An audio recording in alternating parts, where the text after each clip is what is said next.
Okay, I'm ready.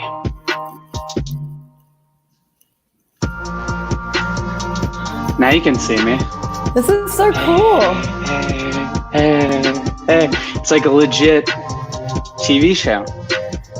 Did you get this all set up? This is amazing. I did. Thank you so much for those kind words, Michelle. And welcome, everybody. Happy Friday.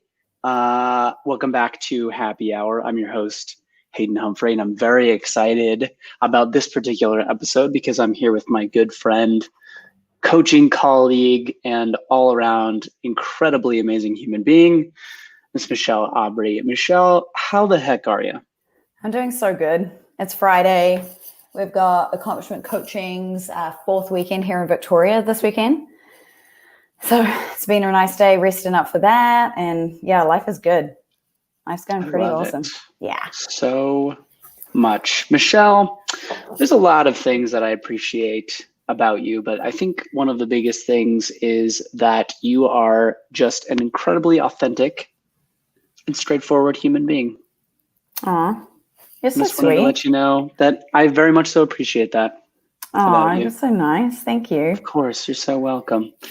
The question that I love to start this show off with, Michelle, and for those of you watching or rewatching, I'd love to hear your answer in the comment section. But Michelle, what's making you happy right now?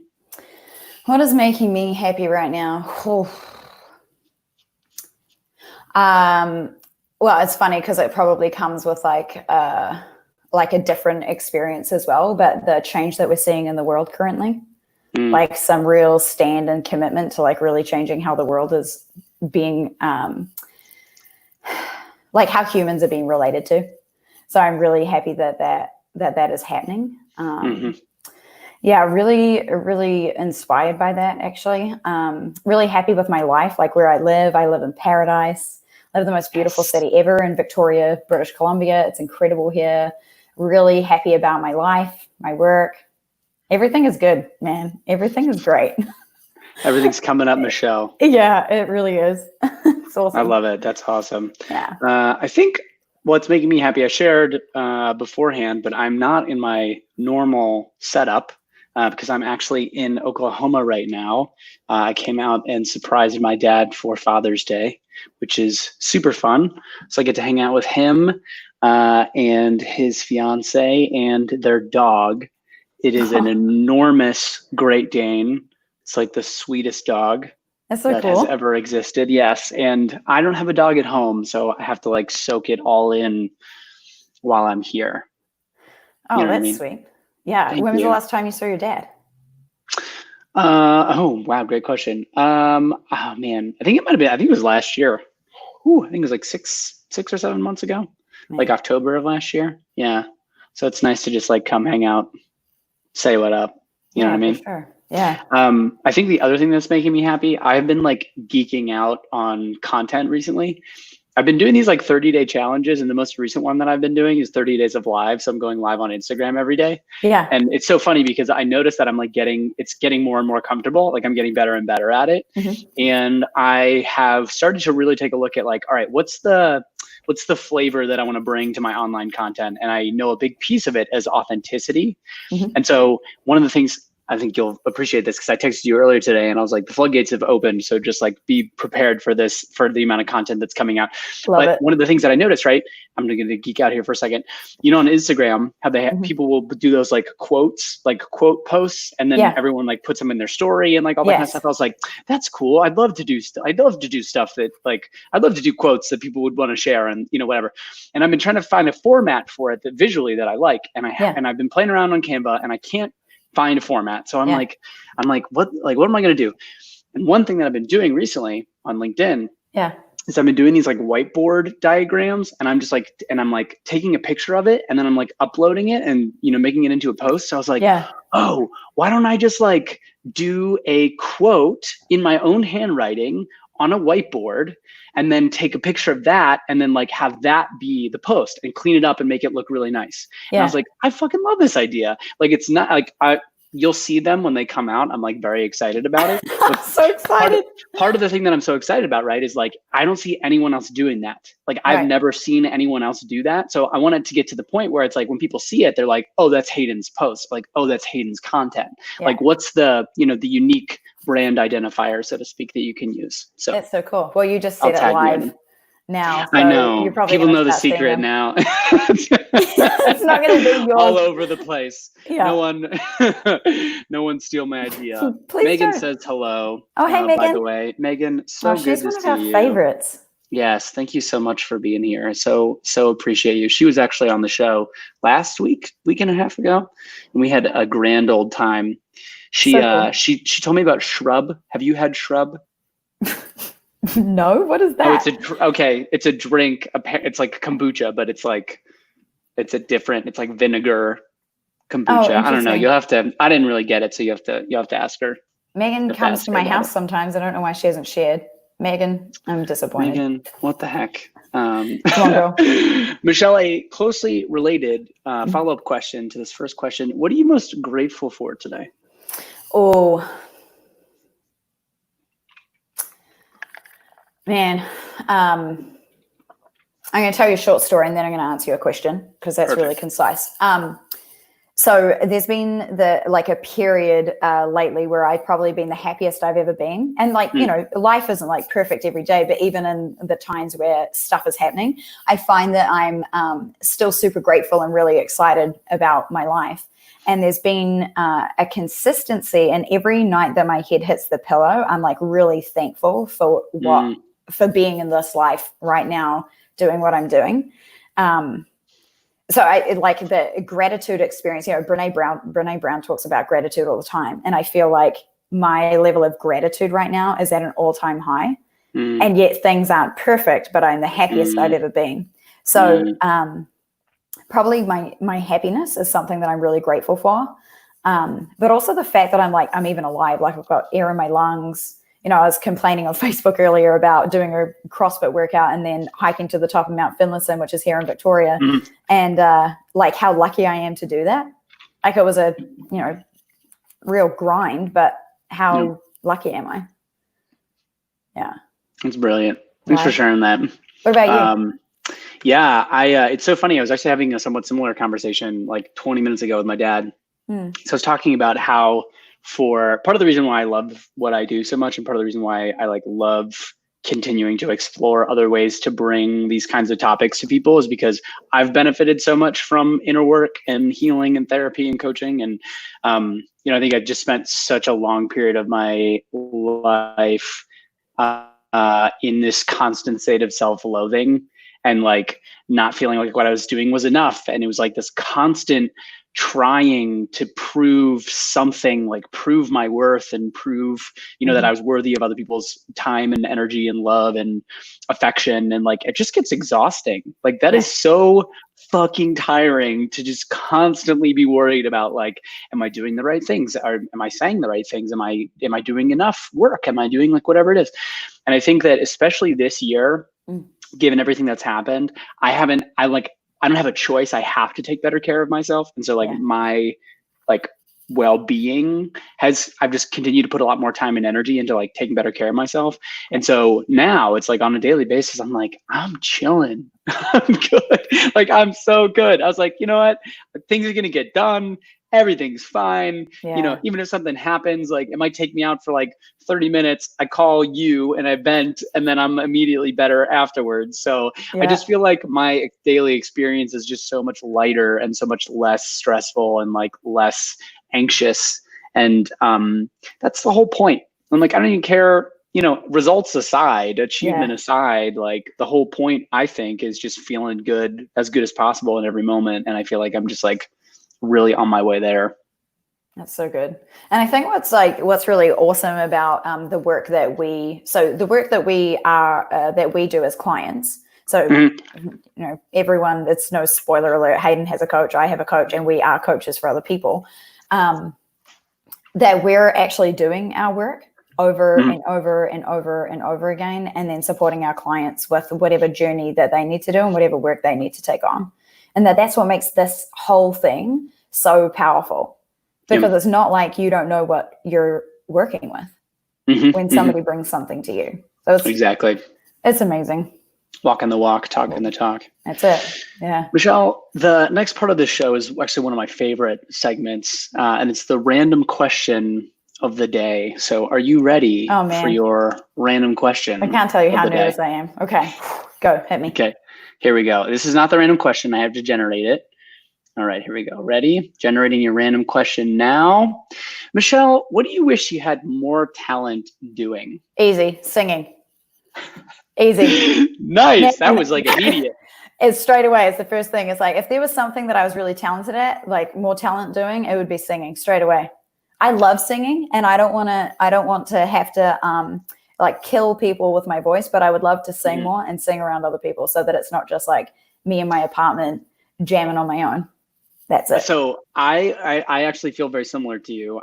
One of the things that I've talked about actually is doing vocal lessons. Yeah. I think that would be so cool. And I went down like this like rabbit hole of YouTube videos, and there are a lot of people who have like these time-lapse videos of like them starting their singing career, and then like a couple years later, they're like incredibly talented vocalists, because they're like, yo, singing, just like anything else, is a skill. And I think there's this idea that like people are either gifted. I think some people are just more gifted, singers, but it's like everything else. Some people are just more gifted at things, but it's something that you can like practice and like work at.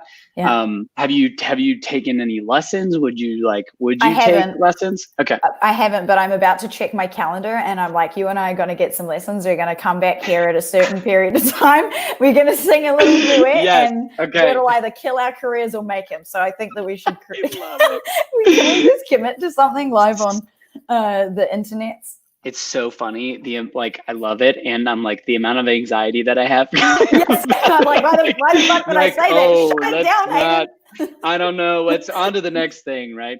It's so funny. I would agree with you on the singing talent. I think the other talent that I already feel pretty talented at is dancing, but I do wish that I was like a super talented like hip hop dancer. Like when I think about it, I'm like, if I could snap my fingers and be instantly incredible at one thing, it would be hip hop dancing. I think that's what I would do. Googling Chicago dance. Yes, I gotta stop talking about this stuff with coaches. Then I'm like, I'm just gonna get like held accountable to doing. You could always stuff. Go to steezy.co. Steezy.co is online. This is not a pitch for that company, but they're cool. Is it an online dance school? I always remember CJ Salvador. That's the one that I remember. Steezy.co. I see it on Instagram all the time. After this. All right, let's do one more question, Michelle. Okay, because why not? It's a Friday, right? So here we go. Do you name inanimate objects? This is my drink bottle, and his name is Hedgie. But look at how cute he is. Are you serious? It's actually really cute. How could he not have a name? So does that answer your question? That's perfect. Is this a pattern for you? Like, do you generally name the things that you drink out of? No. So, I mean, I've got a coffee cup here, and I've got a can of flavored sparkling water, and no, but Hedgie happens to be very cute. And I figure that cute things, I can't even get it right because it's like mirror image for me. They need names. Look at this guy. I would agree. You can't have a bad day with Hedgie around. It brings it to life. Yeah. He's a person, and he's got feelings, and I drop him lots. It's my whole gym actually knows about this. I left him at the gym once, and one of my buddies wrote me a letter, and it's hanging up on my little cork board like notice thing. About Hedgie? Yeah, Hedgie wrote me a letter. She did. It wasn't really him, guys. I'm not crazy. Oh, okay. And it was basically about how I left him behind at the gym, and he was in the bathroom, and he saw things he was too young to see. It's hilarious. Anyway, that's awesome. So yes, and people know about that for me. Thanks for sharing that. The next section that we move into, Michelle, is also one that I enjoy quite a lot. It's some intimate questions to get to know you. So it's just some questions about your life, the stuff that you're up to that I find are simple but quite revealing in terms of your character and who you are as a human being. Okay. So the first question here, Michelle, what time do you wake up? My alarm goes off at 4:50.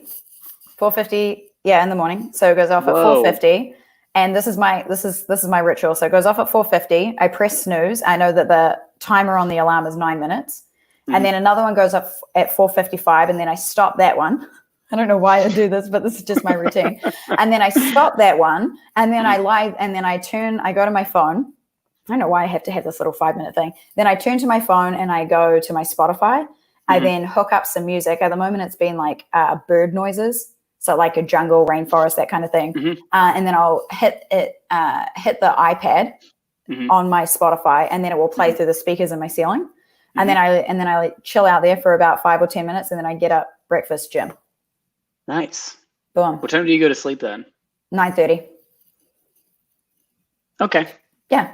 Okay. It's a good night's sleep. That sounds very early, but I guess that's like not that. I mean, I wake up at like 5:50, so it's it's only an hour before that.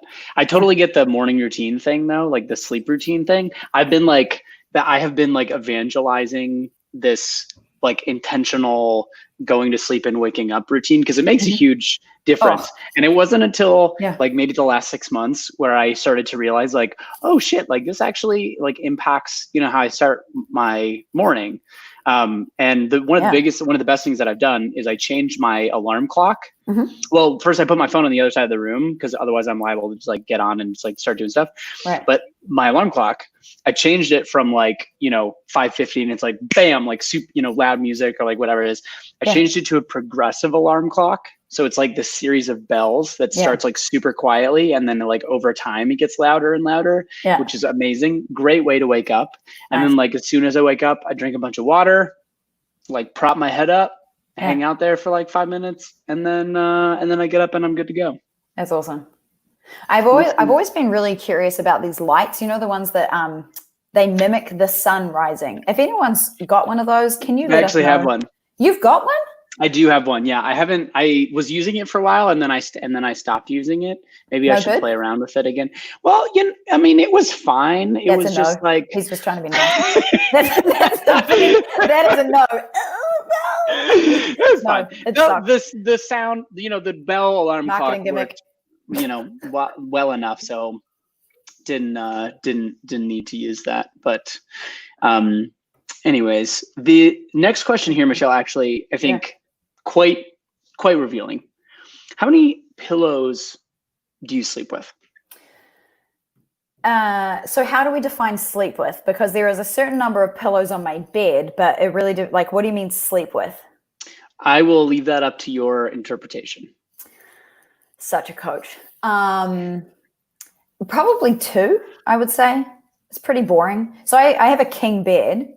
And I actually have to put a barrier. I have to put a barrier in the middle of my bed. So I've got these big king size pillows, and I have to put one beside me in the middle of the bed. Otherwise, I've woken up in like the far corner of the opposite side of the bed, and it's scary waking up being like you don't know where you are inside this huge bed. Like it's not off. fun.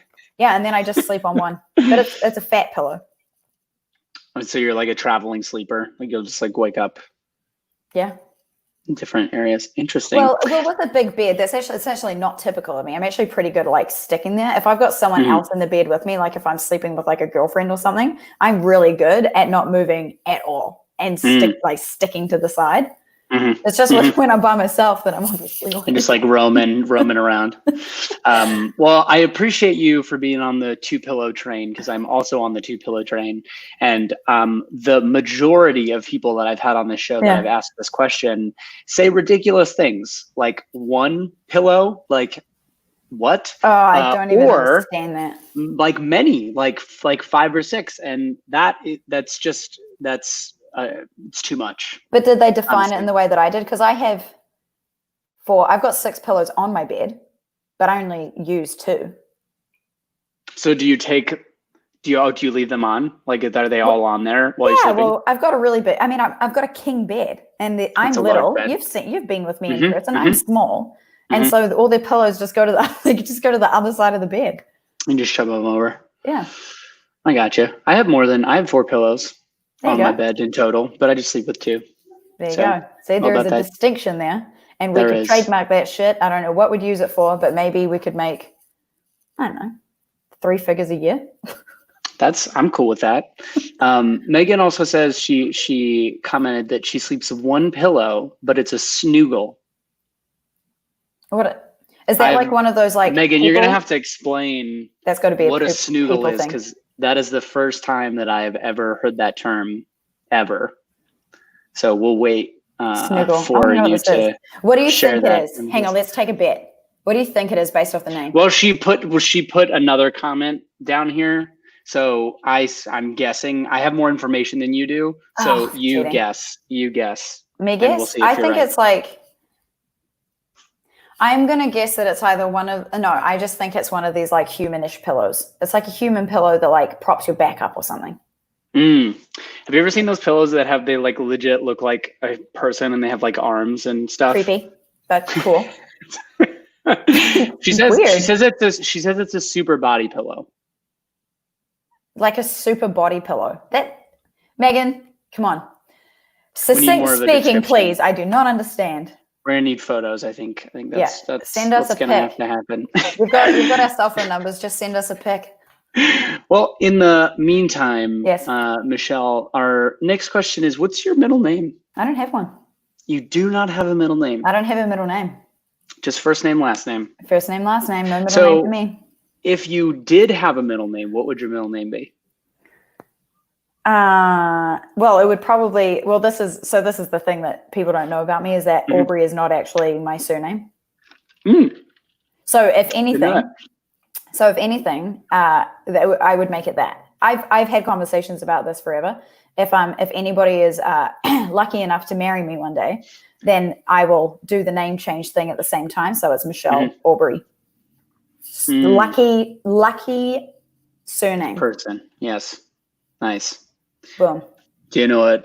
Can you guess my middle name? Alfred. Can you imagine? That'd be awesome. That's a kick-ass. Hayden Alfred Humphrey. Look, there's so much class to that name. So close. Alfred. My middle name is Hayden. Stop it. No, I'm serious. What's your first name? Zachary. I feel like I'm supposed to know that information about you and don't, and now I feel like a shit friend. I'm so sorry that I don't know what your fucking first name is. That's so shit. That is not something that I like generally share with people unless it comes up in the context of a live Facebook show. So you wouldn't know. Zachary. You know? Am I allowed to call you that, or is it just Hayden? If you would like to. That's okay, can I ask you a question? Totally even though it's not my show? Sure. Yes. Why Hayden over Zachary? So it actually wasn't my choice. So my parents, when I was born, they were like, yo, we're going to name this kid Zachary. And then that's how it went? Yes. This is verbatim. This is how it went. Got it. And then like 3 weeks into me being alive, they were like, there are too many Zacharys. There are too many people who are named Zachary. And so therefore we're just going to call him Hayden and cause him to have a whole bunch of issues later on. That's what I was about to say. Have you got a complex about standing legal out? Paperwork and all that. So that said though, I actually like Hayden way more than Zachary. So that's awesome. And it's a funny story. So, I'm down to empower it. But luckily, yes, as we've been talking, Megan actually got us an answer to our question. She says that it's a pregnancy pillow, but she hasn't been pregnant in almost 3 years, and she's addicted. This. Whoa, that is an intense looking pillow. I have literally never seen a pillow like that ever in my life. But I gotta be honest though, that looks really nice. Like I'm just even thinking about like physically what it would be to sleep with that, you know what I mean? Because it looks like it's like you hook one thing around your shoulder and then you lay your head on it and then you put the other end between your legs. That actually, Megan, I don't blame you. That looks really nice. You should get Ian to take a photo of you in the snuggle. Is that what it was called? With the snuggle. Yeah, that's what she said. It was called snuggle. Can you take a pic? That's a fun fact of the day now. That's going to be something I share with other people. Is Megan the only one interacting with us today? No, we also have Miss Anna Chapman. What's up, Anna? Anna, say hi, hello. Let's see if she throws a comment down in the comment section. Michelle, the last question that I have for you, the last intimate question that I have to get to know you. If it's warm in the summer, do you prefer driving with the windows down or the windows up? Windows down. I cannot stand wind or like the noise, like the yeah. Ugh.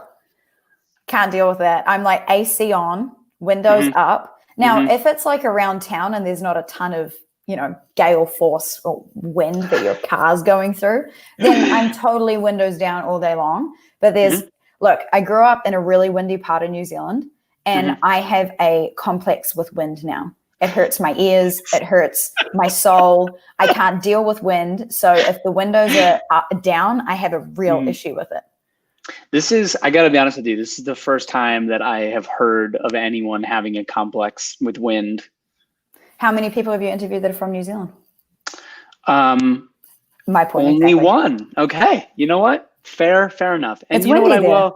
I will share that I actually have a complex with rain. A complex brain? It's with rain. No. I'm sorry. With rain. I have a complex with rain, the weather. I don't know if you knew this about me, Michelle, but I have a very complex brain. I have a complex with rain. It's annoying.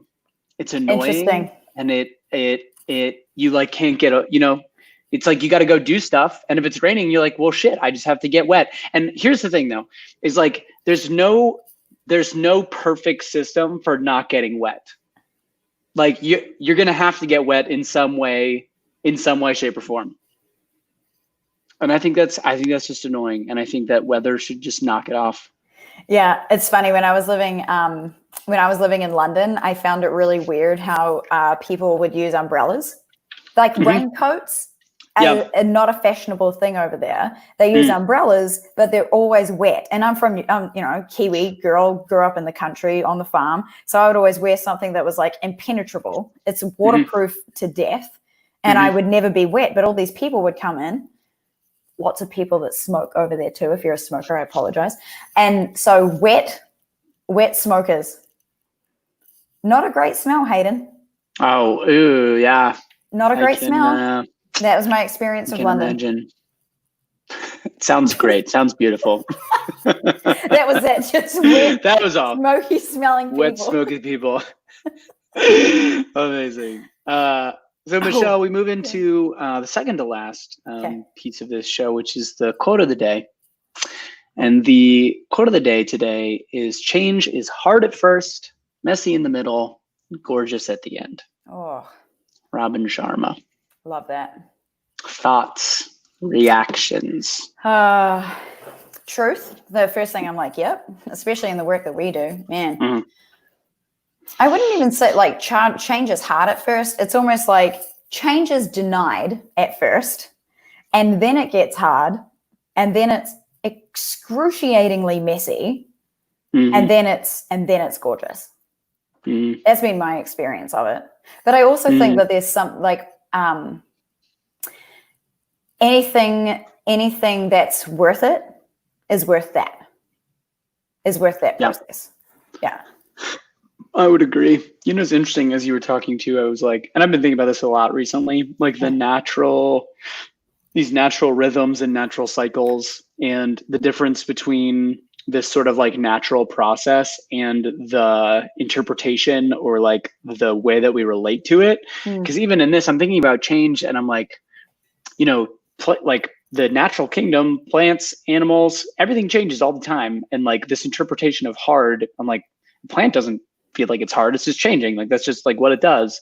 So it just makes me think, I'm like, oh, what if we were like related to change, like not as difficult, but just like this like natural process. And like, even if it is uncomfortable and we're angry or we're sad or we're whatever it is, like remove the interpretation or the judgment of it. And it's just a thing. Yeah, I agree. When you were speaking that, I was thinking, so of course a plant is going to have that experience, but because we have our brains and the way that it is, I completely made that up on the spot about it being denied at first. And even if we were to look at what's happening in the world, like around the Black Lives Matter, how many people are denying that? How many people are denying that is even an issue? It's like it's just interesting, and people have a real issue with change. I can actually remember a time where I was little. I think I had been on, I'm not sure if you're familiar with Outward Bound. It's like an outdoor experience thing. I went on that for about 3.5 weeks, and I came back, and the radio station, this is so ridiculous, the radio station had changed their name. I was mortified. I was so upset that they had changed their name, and I couldn't let it go. I can remember being upset, like, to very verbally to my mother for weeks about them changing the radio station name. It was ridiculous. But it was something about change that we're like, I don't know, maybe it's part of the stages of grief. Like, we know that we're giving up the way that things used to be, and that things are going to be new. And people, as you and I know, are scared of the unknown. Totally. Or what's new or going to be different. You know, going back to this, one of the first questions in this particular program about what I'm grateful for, I think one of the things that I'm grateful for, especially from like a belief and mindset perspective, is to no longer, well, sometimes it happens, but the vast majority of the time, I don't attach any amount of self-worth or like self-identity to my belief system. I'm like, if I'm totally wrong and like it's going to change, that's totally chill. Like, I'm open to assessing literally any thought or any belief that I have about anything. Because it just, you know, it just makes it so much easier to evolve and transform. And how much, I'm curious, how much of your like your leadership training, your coach training, and your work that you do with your coach have impacted that? I mean, it's all of it. All of it. All of it. I mean, it's like literally all of it. You know what I mean? Yeah. I mean that, and you know, I think it's just the healing generally that I've taken on, like therapy work, and just like really been like exploring that and like this more spiritual side, and you know, just like being invited to take a look at the internal piece over and over and over again. I think is really valuable. So good. So amazing. Well, Michelle, we reached the last portion of this show, which is parting words. So any parting words for the folks watching, any words of wisdom, gems you want to leave us with? Well, considering the quote, I think like embrace change. And to your point, it's probably going to change again. So be chill. And so this is really live for me right now. So I'm redoing my branding. It's a little triangle with a brain over top of with a heart over top of a brain. And what's really apparent to me most of the time is like how often we try and live a really fulfilled life from our head, and how often that just doesn't work. And to like choose our heart over our head time and time again, unless you are actually in danger and you need to be clever and get yourself out of a situation. Please choose your heart first. I love that. Thanks for sharing them. You got some parting words for the parting words? What would I say?